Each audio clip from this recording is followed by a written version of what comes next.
Yeah, I think you're very right and absolutely bang on to characterise it almost as the calm before the storm today. And just in terms of context, Dan and Matt, this is where we are. We are in central downtown Hong Kong in Wan Chai. We're in Hennessy Road. And if my cameraman can just pan across my shoulder here, you can see the MTR station of Wan Chai. Not gutted, but protesters lobbed petrol bombs into this entrance here, and you can see the charred remains here of the canopy, and there's an acrid smell of burning plastic and burning metal. But all things considered, life goes on in Hong Kong. But as I said, there is a sense that this is the calm before the storm. There are a few protests planned today, some action by secondary school students, but the main event, as you pointed out, Dan, is going to come tomorrow. But let me just give you a sense of what happened over the weekend. There was a belief here that what we saw the weekend was something of a step change in terms of the intensity of the violence, in terms of the escalation of the violence. And let me just also add here, it was violence on both sides. There were accusations that the Hong Kong riot police were very heavy-handed, used excessive force, with the weapon of their choice being water cannon, rubber bullets, and of course tear gas.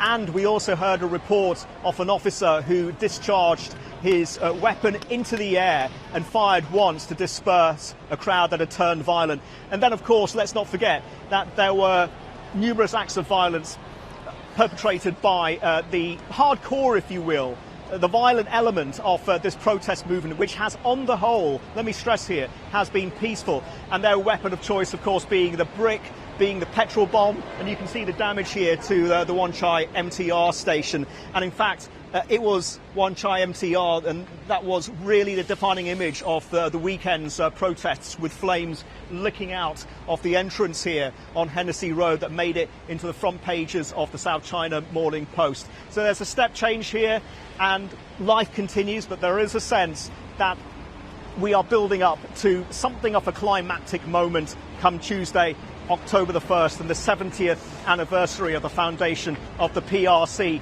I've got to say that there is a sense within the protest movement that this violence is not doing their cause any justice at all, and could in fact be quite counterproductive. And then, of course, Dan and Matt, there is this issue with Beijing's response. Is this violence and the numerous red lines that have been crossed here by the protest movement, arguably, is that going to be the justification for a more tougher response by the Chinese government, by Beijing, to coincide with October the 1st?